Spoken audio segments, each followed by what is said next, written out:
Hi, I'm Epokk from Minigun Guides. Today we're going to be going over the automation process in Hydroneer. Now, in this video I just quickly want to explain to you how to automate stuff so you don't really need to, use your shovel anymore to make some money. And this is just a very simple build that you can expand upon further, but it's basically just meant to show you how you can actually, automate everything, how it actually works step by step. Now, there are two types of machine. Basically, we have multiple types actually. We have the drills, we have the harvester, we have then the conveyor belt system. But it actually all starts with water. Now, all machines in this game are at this moment all, powered by water. So it all starts with a water intake pipe. So this is our first water. Now the problem with water pipes is, this water is going to flow through here, but by each pipe that it passes, it will decrease in movement. So that is very important. Now, as you can see, we have multiple shapes of pipes. So we have, for example, the elbow. We also have the T-shapes. We have the straight pipes, and then we also have the powers and the filters and the valves with pipes. Now this pipe is just a valve to close it on and off. Now to talk about once again about the water pressure. So this is our intake pipe. You only need one of those just placed in water. It can be however far that you want, that doesn't really matter, but the important part is that it actually intakes water and it gives it a water pressure of 50%. By each pipe that it actually passes after that, it reduces by 2%. So we have 50 over here, then we have 48, 46, 44, 42, 40, and so on. So as you can see, by the time that it reaches over here, it's already very much slowed down. And that is where these things come in purpose. So these are actually, they just increase water flow pressure. Now all these items are, by the way, most easily bought in Bridgeport. So there's a shop that actually pretty much has all of these things. Now, these things actually increase water pressure by 25%. Now, the higher the water pressure is, the better the machines will work. So your conveyor belts will move faster, your drills will work better, your harvester will reduce dirt to gems and iron ores and stuff like that a lot better. So for that reason, we have these things. Now the thing is, they do need to be powered, and for that we powered them with these. Now these are the shard bars. They are crystal bars that you can create by smelting. Ooh, I just saw a piece over here. By these things, these shards that you may have found. Now these are the only items that you can actually mine but do not sell, because you can't sell them, but they also power the water pressure, so they are a really great thing to have. So we melt these down and we place them in these doors. We open with the left mouse button and we can just place one of these bars inside. Now it can be a little bit tricky to place them inside. You can drop them and hope that you can close the door in the right way. I'm lucky. But you can also just pick them up, and by pressing E for a little bit of a while, then it will become like this, and then you can easily put it down. That's just a little trick. So actually we have our intake wire pipe that pulls it in by 50%. Then we have our regular pipes that are going to reduce it by 2% each. And then we have these things that will increase your water pressure by 25% each. So for it over here, and we're all pretty much set up so we can have multiple, optimized machines. So I also placed one over here because this one connects the conveyor belts and the harvester. So I placed one a little bit shorter because once again it's reduced by every pipe by 2%. Now these things are also pretty important. These are the filters. Now filters actually just, that's what they do. They filter water.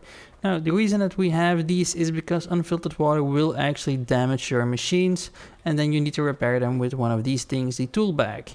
Now you still need a tool bag even if you have filters, because these will get damaged as well, but then when they are damaged, only these things will be destroyed, and you can just simply repair them with one tool bag instead of all your machines at once.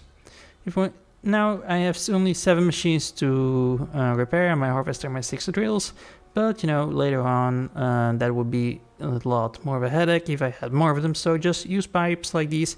These filter the water by 20%. So if you have 5 in a row, then you will be set.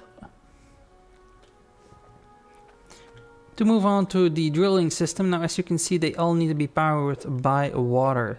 Now you have two types of drill. You have the ram drill like these ones, and you have the Goliath drills.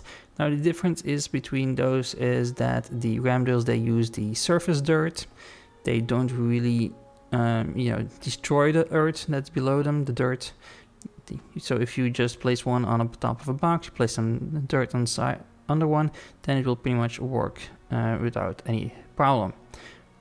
Now the Goliath drills, these are more expensive. Now these I do not have on this property, but in the save file, but they will only just use dirt that is a lot more down.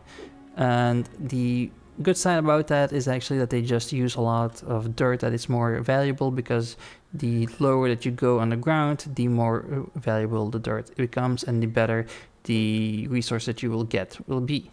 So these things are just going to be pressing dirt from these things. Now they're turned off because I have that valve turned off over there.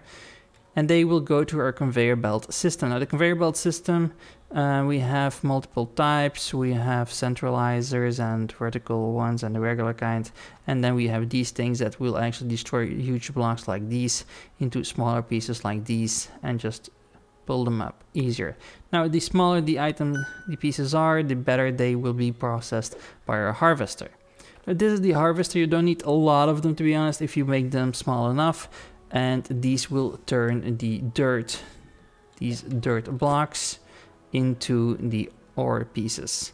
So we have cloudium over here, gold, iron, diamond, and so on. And these will... Now I placed this window over here because that will prevent it from clogging. So if a lot of dirt comes up, then it will sometimes just fall overboard, and all these small pieces will become together with these huge clumps. And as you can see, I had a little bit of an issue with that, but it's resolved now that I placed this window, so they all get absorbed into the machine. From the machine, it will turn it all into ores, and then it will go into the splitters. Now the splitters, they always have the same input, so you always have to put the input. If you're standing like me with the dial towards you, the left side is the entrance and the two other sides are the exits. This one is the exit that will only spit out what you have selected over here. So here we have the cloudium, the gold, the iron, the gems, and the crystals. So for example, I have gold selected over here, so the gold will come from this side, the other side of the dial, and out here will become all the other four things. And they will all get sorted like this. We have 5 splitters over here. I probably wouldn't need the last one, but I did that for a specific reason that I will show in a moment. Now from one of these splitters, now for example the gold, that will be funneled through here. I will later put everything on, and so then you can see it in practice. The gold ore will be pulled up through the conveyor belt and into this funnel. Now this funnel is very useful because otherwise it will easily jump over it and just prevent that, funnels. And here we have the smelters, and the smelters are the most expensive parts. You can also place crucibles below it, but in the easy part with the smelters is if you just click on these ones, they automatically create your bars, so you don't need to really mess around with using molds and stuff like that. So these are the smelters. These are fantastic, but very expensive. Now I use these for gold, iron, these are the cloudiums, and these are the crystals. And that's pretty much the entire system for the conveyors. And over here we have the compressor. Now the compressor is very expensive. This is like 2K. But the bonus is it will all throw down basically all the gems will just get thrown in there. Push this lever and then it will just compress all the diamonds into these huge tree ones that are easy to sell or to use to forge necklaces and rings with at the anvil. So let's just turn it on and you will see how it works. So for example, once again the water comes in through here. Now it's deactivated because this valve has been turned off.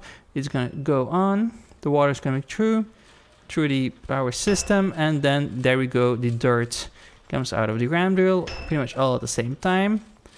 they will go through the shredders. The shredders are going to push it up through here into the harvester, and the harvester turns it into ores. Now, the more dirt that you throw in here, the better it will work. Even, but you can pretty much use a lot of harvesters, so don't really worry about that. And then it all gets sorted. So over here we have the gold, the iron, and then we have cloudium and gems, which are pretty much the more rare ones. By the way, you can close these up with corks. I still need to go get some in the shops, but don't worry about that. And over here we have the gems dropping in. Now there are already very small pieces in there, but if you press this lever, it will compress them into the giant diamonds. And that is basically how the entire system works. Now I hope you found this useful, and if you did, be sure to leave a like and a subscribe, because it would help the channel out a lot. And if you have any questions, please leave them in the comments down below. If you have any tips that you want to share of your own, also please do that in the comments. I might learn a little bit about that, and I would really love that, because I'm still expanding my base. I really want to make this a huge base and maybe give you a tutorial later on. So be sure to watch out for that. Guys, I want to thank you for watching, and I'll see you in the next one.